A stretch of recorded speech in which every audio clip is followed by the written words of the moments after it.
रूस और यूक्रेन में जारी जंग का आज 11वां दिन है। इस युद्ध में हजारों लोग जान गंवा चुके हैं और लाखों परिवारों को शरणार्थी बना दिया है। इस जंग को रोकने के लिए रूस और यूक्रेन के बीच 2 दौर की वार्ता हो चुकी है, जो कि बेनतीजा रही। वहीं यूक्रेन के राष्ट्रपति वोलोदिमीर जेलेंस्की अमेरिका और नाटो से यूक्रेन के ऊपर नो फ्लाइंग जोन घोषित करने की मांग कर रहे हैं, लेकिन नाटो का कहना है कि ऐसा उड़ान निषिद्ध क्षेत्र घोषित करने से यूक्रेन के ऊपर सभी गैर अधिकृत विमानों पर पाबंदी लग जाएगी, जिससे परमाणु हथियारों से लैस रूस के साथ यूरोपीय देशों की बड़े स्तर पर जंग छिड़ जाएगी। नाटो के इस बयान पर राष्ट्रपति जेलेंस्की ने कहा कि नो फ्लाई जोन बनाने से मना करके आज सैन्य गठबंधन यानी नाटो ने यूक्रेनी शहरों और गांवों पर रूसी बमबारी के लिए रास्ता खोल दिया है। वहीं नो फ्लाइंग जोन को लेकर रूस के राष्ट्रपति व्लादिमीर पुतिन ने सीधे सीधे चेतावनी दी है। पुतिन ने कहा है कि किसी तीसरे पक्ष द्वारा यूक्रेन के ऊपर नो फ्लाइंग जोन घोषित करने को मॉस्को युद्ध में शामिल होने के तौर पर देखेगा। इस बीच यूक्रेन के अधिकारियों ने आरोप लगाया कि रूस ने संघर्ष विराम के विपरीत कार्रवाई करते हुए 2 शहरों पर बमबारी की है, जिससे वहां से लोगों को निकालने में दिक्कत का सामना करना पड़ा।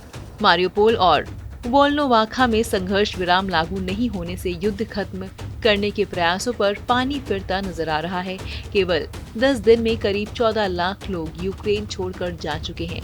पुतिन ने यूक्रेन पर लोगों के निकासी अभियान में अवरोध डालने का आरोप लगाया है। इसके साथ ही ये भी दावा किया है कि यूक्रेन का नेतृत्व देश के आजाद राष्ट्र के दर्जा के भविष्य पर सवाल उठा रहा है। पुतिन ने कहा कि अगर ऐसा होता है तो इसके लिए पूरी तरह यूक्रेन का नेतृत्व जिम्मेदार होगा। इससे पहले रूस के रक्षा मंत्रालय ने एक बयान में कहा था कि वो दक्षिण पूर्व में स्थित रणनीतिक रूप से अहम बंदरगाह मारियोपोल और पूर्व में स्थित वोल्नोवाखा शहर से लोगों को सुरक्षित निकालने के लिए रास्ता देने को सहमत है। पिछले कई दिनों से इन दोनों शहरों में रूसी सेनाएं गोलाबारी कर रही हैं और बर्फीली सर्दी में वहां फंसे सैकड़ों लोगों के लिए अस्पताल, भोजन और पानी का संकट पैदा हो गया है। मारियोपोल के महापौर वादिम बाइचेंको ने यूक्रेन के टीवी चैनल पर कहा है कि हजारों लोग शहर से सुरक्षित बाहर निकलने के लिए जुटे हैं और जब बसें उन्हें लेकर रवाना हुई तभी गोलाबारी शुरू हो गई। क्या होता है नो फ्लाइंग जोन? सबसे पहले आपको बताते हैं कि नो फ्लाइंग जोन क्या होता है। नो फ्लाइंग जोन का मतलब वो इलाका जिसके ऊपर से किसी भी तरह का कोई भी हवाई जहाज, लड़ाकू विमान, हेलीकॉप्टर के उड़ान पर पाबंदी हो। अक्सर देखा गया है कि सुरक्षा के मद्देनजर संवेदनशील इलाकों को सुरक्षा प्रदान करने के लिए इसका ऐलान किया जाता है।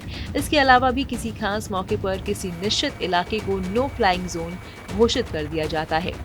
यूक्रेन को नो फ्लाइंग जोन क्यों नहीं घोषित करना चाहता नाटो? नाटो का मानना है कि अगर अमेरिका समेत नाटो के सहयोगी यूक्रेन को नो फ्लाइंग जोन का ऐलान करता है तो पहले से जो तनाव और अतिक्रमण जारी है वो और बढ़ सकता है और माहौल बिगड़ सकता है। ऐसा माना जा रहा है कि जब अमेरिकी फौज रूसी सैनिकों से लड़ रही होगी तो यह आधिकारिक तौर पर जंग की शुरुआत हो सकती है। बताया ये भी जा रहा है कि अमेरिका रूस के साथ जंग मोल नहीं लेना चाहता। इस वीडियो पर क्या है आपकी राय? कमेंट सेक्शन में जरूर बताएं। देश विदेश की तमाम बड़ी खबरों से जुड़े रहने के लिए आप सब्सक्राइब करें हमारा YouTube चैनल TV9 डिजिटल।